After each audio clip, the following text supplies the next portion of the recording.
पहले जिठानी फिर बहन।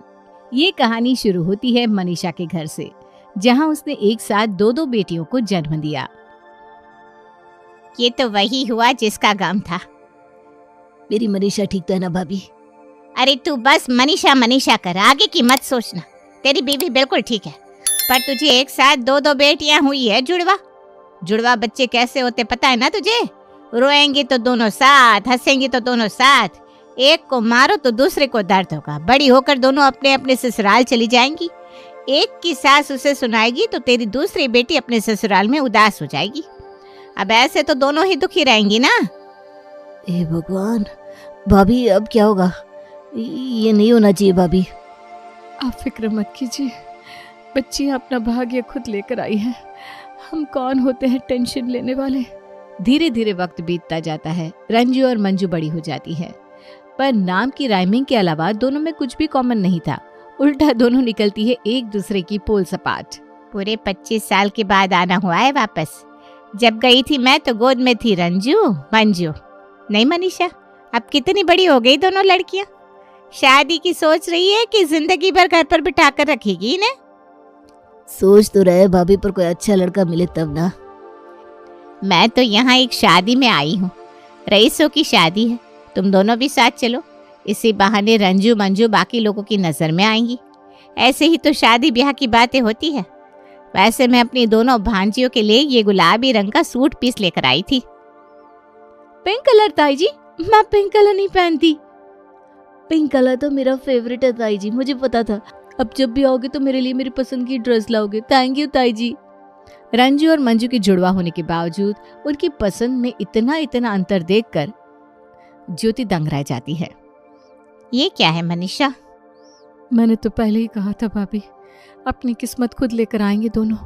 अब आराम से दोनों अलग अलग घर में जाएंगे तो कोई दिक्कत नहीं होगी।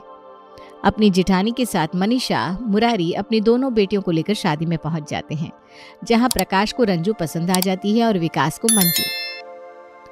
वो ब्लैक ड्रेस वाली लड़की कैसी लग रही है? तेरी होने वाली भाभी है?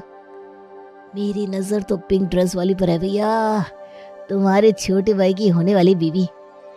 तू पटाएगा लड़की? अरे रहने दे भाई, लड़कियों के सामने मुंह तो खुलता नहीं तेरा।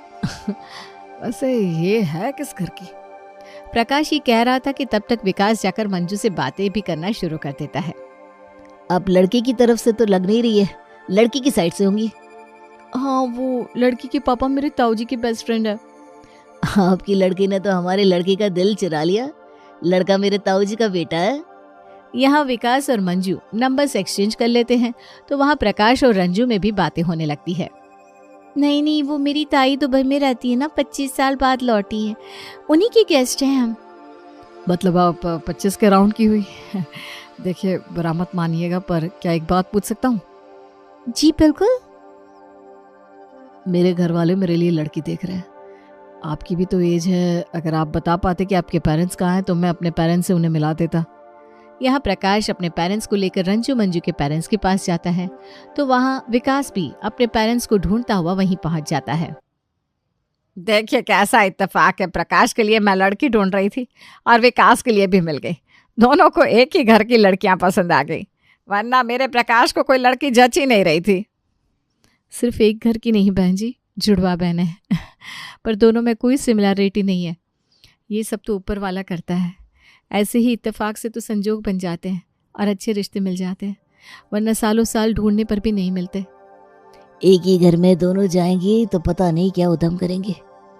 मुरारी प्रकाश और विकास के बारे में पता लगाता है और पता चलता है कि दोनों ही अच्छे लड़के हैं, परिवार भी अच्छा है। बस फिर क्या था, दोनों जुड़वा बहनों की शादी एक ही घर में हो जाती है। शादी की दूसरी ही सुबह रंजू 4 बजे उठकर ठंडे पानी से नहाकर तैयार हो जाती है। ये रजाई छोड़ो प्रकाश, इतनी गंदी हो रखी है, लाओ इसे मैं धो देती हूँ। कौन मेरी रजाई को खींच रहा है? गोली मार दूंगा। अरे रंजू, तुम कितनी शैतान हो गई हो, तुम रजाई खींच रही हो बदमाश। मुझे तो लगा कि आज मैडम की नींद भी नहीं खुलेगी।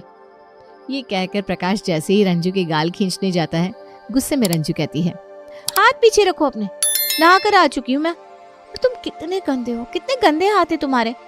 और ये तुम्हारा कमरा कभी साफ नहीं होता क्या? मैं रजाई धोने जा रही हूँ, तब तक तुम नहा कर आ जाओ। सुबह के 6 बजे कौन नहाता है यार? मेरी मम्मी खुद 8 बजे उठती है और मैं 6 बजे नहा कर आ जाऊं, सब पागल समझेंगे मुझे।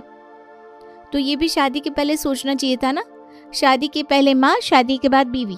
अब उठो और नहा कर आओ, वरना मेरा पारा चढ़ गया तो अच्छा नहीं होगा। क्या? ठीक है पापा, गीजर तो ऑन कर दो। इलेक्ट्रिसिटी से गर्म हुआ पानी शरीर के लिए कितना खराब होता है पता है तुम्हें? गर्म पानी स्किन को खराब करता है। नहाओगे तो तुम ठंडे पानी से ही। मैं भी तो ठंडे पानी से नहा कर आई हूँ, वो भी सुबह के 4 बजे। कुछ हुआ क्या मुझे? जम गई क्या मैं? अभी तो फिर भी 6 बज रहे हैं, सूरज भी निकल आया है। शादी में काली ड्रेस में दिखी खूबसूरत सी लड़की शादी के बाद इस तरह चुड़ैल बनकर सर पर सवार हो जाएगी, ये प्रकाश ने कभी नहीं सोचा था। उसका तो हलक ही सूख जाता है। जैसे तैसे ठंडे पानी से आधा अधूरा नहाकर प्रकाश अपने कमरे के बाहर आता है। कितनी प्यारी लग रही है मेरी बड़ी बहू। पहले ही दिन तूने प्रकाश को सुधार दिया। मान गई बात तुझे बेटा, वरना 11 के पहले ये अजगर कमरे के बाहर कदम नहीं रखता था, और आज 8 बजे तैयार होकर बाहर आ चुका है। पापा की जिन्स आया ना मम्मी मुझ में, तो बीवी की जी हजूरी तो करूंगा ही। ये मुझे समझ में नहीं आ रहा कि बहू सुबह से रसोई में कर क्या रही है। इतने बर्तनों की आवाज हुई कि मुझे भी उठना पड़ा। बहू रसोई की सफाई कर रही है जी। तभी माथे पर कपड़ा बांधे, हाथ में झाड़ू लिए रंजू रसोई से बाहर आती है। इस घर के नौकर काम नहीं करते क्या मम्मी जी? इतनी ज्यादा गंदगी है रसोई में कि क्या बताऊं। छज्जे पर तो 2 चूहों की लाश पड़ी हुई है। हाय राम, इतनी गंदगी। आज का पूरा दिन तो रसोई की सफाई करने में ही चला जाएगा। कब होगी पहली रसोई की रस्म? अरे बहू, तू अभी अभी आई है, क्या इन कामों में पड़ गई तू? ये सोच के हनीमून पर कहाँ जाएगी तू? Australia, Europe? इसके साथ हनीमून पर स्विट्जरलैंड गया और वहां पर भी इसने मुझे ठंडे पानी से नहाने को कह दिया, तो नहीं नहीं नहीं नहीं बाबा, आग लगे ऐसे हनीमून को। इतनी ठंड में कौन हनीमून जाता है मम्मी? और मैं और विकास साथ में हनीमून पर चले गए तो घर सूना सूना नहीं हो जाएगा? अभी विकास हनीमून पर चला जाएगा, हम गर्मी में चले जाएंगे। क्यों रंजू? क्योंकि अभी 4-6 महीना तो तुम्हें घर की सफाई में ही लग जाएंगे ना। सभी चाय के इंतजार में बैठे रहते हैं, पर रंजू रसोई ही साफ करती रहती है। ऐसे ही बज जाते हैं सुबह के 11, पर अभी तक घर का एक शख्स सोया ही था। वो थी मंजू। तभी मंजू के फोन की घंटी बजती है। हेलो, कौन बोल रहा है? समझ में नहीं आता कि मंजू सो रही है। अरे दिमाग की पैदल लड़की, तू अभी तक सो रही है? सुबह के 11 बज रहे हैं। हे भगवान, मुझे पता था तू सो ही रही होगी। अच्छा हुआ मैंने फ़ोन कर दिया। अब जल्दी से उठ और बाहर जा। नींद में आंख मसलती हुई मंजू अपने ससुराल वालों के सामने से निकलकर घर के बाहर जाकर खड़ी हो जाती है। मैं घर के बाहर आ गई मम्मी, यहाँ कोई नहीं है। मंजू, तुम ये घर के बाहर जाकर क्यों खड़ी हो गई, वो भी नाइट ड्रेस में? अंदर आओ जल्दी। तब जाकर मंजू की नींद खुलती है। हे भगवान, सॉरी मम्मी जी, वो क्या है ना, मुझे जरा देर से उठने की आदत है ना। तो वैसे आप लोग ऐसे भूखे लाचारों की तरह बैठे हुए हैं, आप लोगों को चाय नाश्ता नहीं मिला क्या? मुझे पता था ये दीदी और इनकी सफाई रखने की आदत। मंजू सीधा अपने कमरे में जाती है और अपने बैग में से एक थर्मस निकालती है। ये रही गर्मा गर्म चाय और नाश्ता। मैं अपने मायके से थर्मस में चाय भरकर लेकर आई थी मम्मी जी, ताकि बार बार गर्म ना करना पड़े। कल सुबह की ये ज्यादा पुरानी नहीं है, वरना मैं तो 3-3 दिन पुरानी चाय भी पी लेती हूँ। और ये नाश्ता ना मम्मी ने बैग में भर के दिया था। बिना सोचे मंजू डिस्पोजल में अपने ससुराल वालों को थर्मस की चाय और स्नैक्स परोस देती है। ये क्या कॉम्बिनेशन ले आए हम सुषमा जी। एक बहू बिना ब्रश किए खा रही है और दूसरी छज्जे तक को साफ कर रही है। कल सुबह की बनाई हुई चाय, वो भी बहू के मायके की, पीऊँ कैसे मैं से? पर मना करते भी नहीं बन रहा। ऐसे डिस्पोजल में चाय कौन अपने ससुराल वालों को सर्व करता है? मंजू, आज तो तुम्हारी पहली रसोई की रस्म होने वाली थी ना। ऐसे पहली रसोई करती बहू अच्छी लगती है क्या? जाओ ब्रश कर लो, नहा लो, फ्रेश हो जाओ। इतनी ठंड में नहा लूं ताकि मुझे बुखार हो जाए और हनीमून पर भी ना जा पाऊं मैं। अरे ब्रश क्या लगा रखा है? आपने ब्रश कभी नहीं करना चाहिए, ये आर्टिकल नहीं पढ़ा क्या? आजकल जो पेस्ट आते हैं ना, वो जहरीले होते हैं। मुंह के सलाइवा में गुड बैक्टीरिया होते हैं जो डाइजेशन को अच्छा करते हैं, इसलिए ब्रश तो करना ही नहीं चाहिए। और रोज नहाने से शरीर की स्किन डैमेज होती है। परसों हल्दी थी, परसों नहाई थी ना मैं, अब रोज रोज नहाती रहूंगी क्या? ये थी सुषमा की 2 एंटिक बहुएं। एक दिन की बात है। एक दोपहर काफी देर तक एक ही पोजीशन में बैठे रहने के कारण सुषमा के घुटनों में दर्द आ जाता है। मेरा घुटना। अरे मंजू रंजू कहाँ हो दोनों? अपनी सास की आवाज सुनकर रंजू फौरन उनके कमरे में आती है। क्या हो गया मम्मी जी, आप ठीक तो है ना? इसीलिए कहती हूँ साफ सुथरा रहा कीजिए, सारी बीमारी ना गंदगी के कारण आती है। अभी आधे घंटे पहले ही तो नहाकर बैठी हूँ मैं बहू, अब और कितनी बार नहाऊं? वो तो बाल सुखाने के चक्कर में इंस्टाग्राम चलाने लग गई, उसी में बैठे बैठे घुटने बन गए। जरा तेल से मालिश तो करते हैं। आधे घंटे पहले नहाने के बाद अब वही फोन चला रही है मम्मी जी, जिसे लेकर आप बाथरूम चली जाती है। अब ऐसे में मैं आपको कैसे तेल लगाऊं? 5 मिनट लगेंगे, एक ठंडे पानी का शाल लेकर आ जाइए, फिर मैं तेल लगा देती हूँ। कोई जरूरत नहीं है, जा तू मंजू को भेज दे, मंजू लगा देगी मुझे तेल। रंजू जाकर मंजू को अपनी सास के कमरे में भेजती है। बाप रे बाप मम्मी जी, आपके पैर कितने ठंडे हैं, अभी भी नहा कर आई है क्या आप? हाँ, अभी आधे घंटे पहले नहा कर आई हूँ बहू। बस कर दी ना बात आपने। कम से कम 4-5 घंटे तो आपके शरीर को गर्म होने में लग जाएंगे मम्मी जी। मैं हीटर चालू करके रूम बंद करके चली जाती हूँ। एक बार आपके शरीर में गर्माहट आ जाए ना, उसके बाद आती हूँ मैं, फिर तेल लगा दूंगी। कोई जरूरत नहीं है मेरी जान की दुश्मन बनने की, मैं खुद ही अपने घुटनों में तेल लगा लूंगी, जाओ। एक सुबह दुकान जाने के लिए जैसे ही विकास नहाने के लिए जा रहा था, बंदर टोपी के साथ 2-2 स्वेटर पहनने के बाद भी रजाई ओढ़ी हुई मंजू कहती है, फिर नहाने जा रहे हो तुम? देख लो, ये नहाने के बाद ना फिर मेरे गाल को टच वच मत करना, क्योंकि मुझसे बर्दाश्त नहीं होगा। बार बार नहा लेते हो इतनी ठंड होती हुई भी। बार बार? दिन में एक बार तो नहाएगा ना इंसान, इसमें बार बार क्या हो गया? कमरे में हीटर चालू है, मैं नहा कर भी आऊंगा ना तो शरीर तो गर्म ही रहेगा मेरा, और गाल छू दूंगा तो बर्फ से जम जाओगी क्या तुम? हाँ और नहीं तो क्या, बिस्तर के बीच में ये पिलो लगा रही हूँ। अब तुम उधर सो गया और मैं इधर, समझ में आई बात। यहाँ विकास की बीवी उसे एक बार नहाने पर 10 बातें सुना रही थी, तो वहाँ रात के 11 बजे रसोई का सारा काम निपटाने के बाद रंजू अपने कमरे में आती है और इतनी ठंड में ठंडे पानी का शावर लेने चली जाती है। अरे मर जाओगी तुम रंजू, समझ में आ रहा है तुम्हें? 5 डिग्री टेम्परेचर है बाहर, 5 डिग्री। इतनी ठंड में कम से कम गीजर के पानी से तो नहा लो। मुझे मत बताओ मुझे क्या करना है क्या नहीं, मैं शैम्पू कर रही हूँ, डिस्टर्ब मत करो मुझे। और हाँ, बिस्तर के बीच में पिलो लगा दो, इतने गंदे आदमी के साथ मुझे नहीं सोना, और तुम्हें अगर मेरे साथ सोना है तो तुम्हें रात को नहाना ही पड़ेगा। अगली सुबह रोज की तरह सुषमा का परिवार नाश्ते के इंतजार में बैठा था। अभी मेरी काम वाली रहती तो वही रोटियां बनाकर खिला देती हमें, पर बहू ने काम वाले को भी निकाल दिया। मैं ही जा रही हूँ रसोई में। हाँ सुषमा जी जाइए, इसी बहाने नाश्ता तो मिलेगा हमें। गुस्से में सुषमा खुद ही नाश्ता तैयार करने रसोई में जाने लगती है। अरे मम्मी जी, ये क्या किया आपने? गीले फर्श पर पैर रख दिया, अभी तो पोछा लगाया था मैंने, फर्श का पानी सूखने तो देती आप। नाश्ता बना रही थी ना मैं, पता नहीं कितनी भूख लगी रहती है आप सबको। अब बस बहुत हुआ, इस ड्रामा को खत्म करना ही पड़ेगा मुझे।